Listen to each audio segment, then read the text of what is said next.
Welcome to Manitoba Bushcrafting and Reviews. This is Alex, and I'm here to do a final review on the Gen 3 Level 7 Big Puff Suit. Please mind the dog hair. They're shedding and they're climbing on pretty much everything in the house. So here is the Big Puff Suit.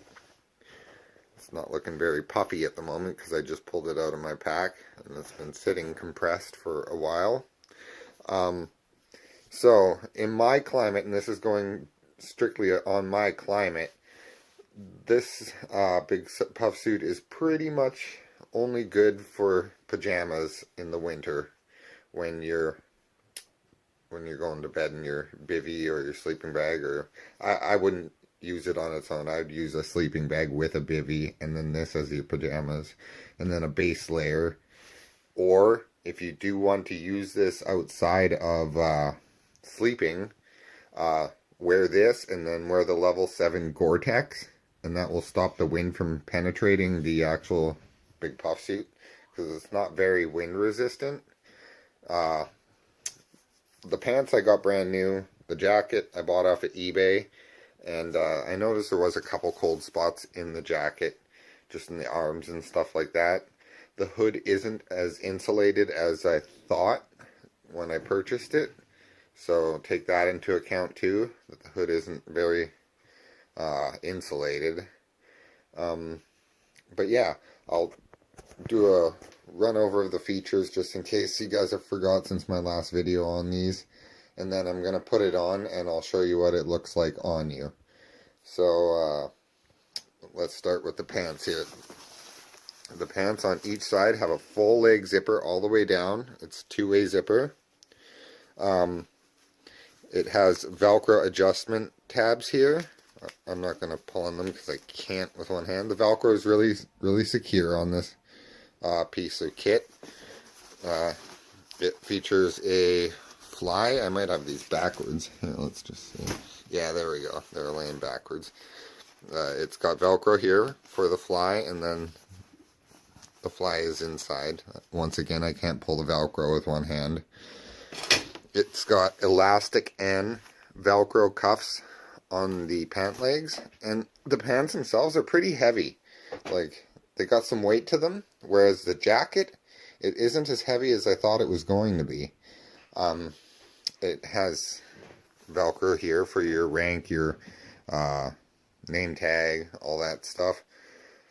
Because it says USGI surplus.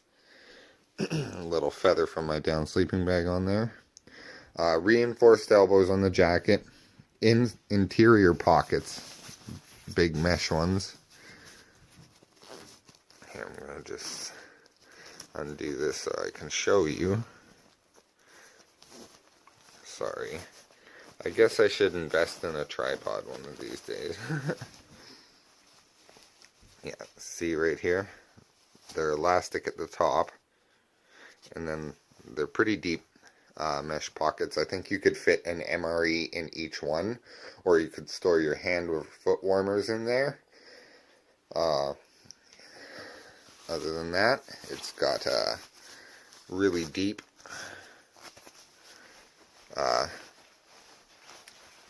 jacket pocket there on each side, and inside is a pull string to cinch it around your waist, and that's on both sides. Same with the mesh pocket on the inside, that's on both sides. Collapsible stowaway hood. Like I said, the hood, it is insulated, just not as thick as I thought it would be for what I paid for the jacket, which is roughly around 150 bucks. The pants, I picked them up, well, my father-in-law picked them up for me actually, and he paid $89 for the pants brand new with tags on them. So, anything else I can say about this jacket here? I'll give you the NSN numbers. Okay, so that's the NSN for the jacket, and NSN for the pants. Yeah. So, I like them. I do like them. For walking around camp, you'd probably get away with it. I would highly advise you not to do manual labor in these unless you have a lot of money to go buy another one, because it's really thin outer material. Probably wouldn't be good around sparks or embers. And then it's got that Primaloft insulation in it, which I am not a fan of, because if you wash it, it's like an old blanket where all the insulation just clumps to the sides and stuff like that. It's a chop stapled fiber insulation. I did a video on chop stapled fiber if you want to go back and look at that and just kind of understand what it is and how it operates and how it degrades over time. But yeah, these, I have had no problems with them when using them as pajamas in my sleeping bag in temperatures around minus 29 to 30. If you want to make it to minus 40 in these, you're going to want the silk weight long johns, the waffle long johns that the U.S. military uses in their Equic system. You're going to want maybe, well, obviously your ACUs underneath there, and then maybe the windbreaker jacket, or soft shell jacket, sorry, which is level 5 of the Equic system, and that has a hood on it too. So mix those with this, and you might be able to make it down to minus 40 in a sleeping bag. Just walking around camp, I would say you'd be good to the minus 30s. And that's if you're not doing anything with fire, because these are flammable, and working in them, you're going to wear them out really fast. So it all depends on your bank account, really. If you don't care about them and you can just get a new pair every couple years or whatever, then working in them might be fine, some light work. But if you want these to actually last and use them as pajamas in temperatures ranging between minus 30 and minus 40, it is doable, I do believe, because I've slept in them outside with a sleeping bag and with a Gore-Tex bivvy, and they did fine. So yeah, that's pretty much all I can say about it. I'm just gonna stick them on and show you guys what they look like on a person, and then we'll wrap up this video. Okay, so I am wearing the level 3 fleece jacket underneath it, which I would recommend also to wear when sleeping with these on, or just doing anything really with these on. And I'm going to zip it up. It's got this little storm flap here to block wind from going through. The sleeves are Velcro tab. There's no elastic in the sleeves. What's going on here? Okay, I just didn't have it on the track. So yeah. So I don't know if you can see my full body right now, because I'm just recording this on a cell phone. But this is what it looks like with the hood rolled up. Here's what it looks like from behind.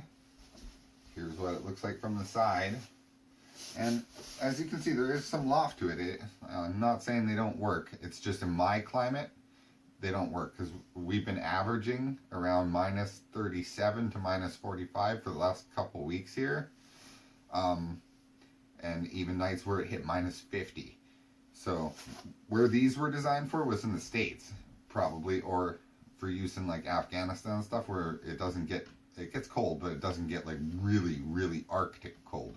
And I live in an Arctic climate, so I would need something more than this, which I do have, my down parka, for like doing things, working in, stuff like that.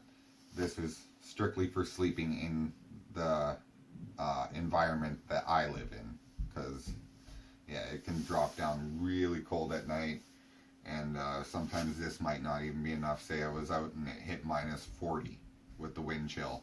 This probably wouldn't be enough. I'd probably have to add the Gore-Tex layer over top of this just to cut the wind out and maybe trap some more heat in, and then it would be fine to sleep in those temperatures.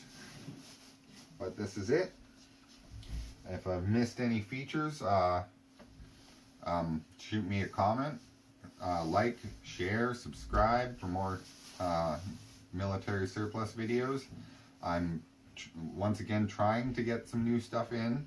It'll take a little while, but I'll eventually have some new stuff in to review. And I do have other things laying around here that aren't being used right now that I can review. And stay tuned for those things. Okay, you guys have a good day.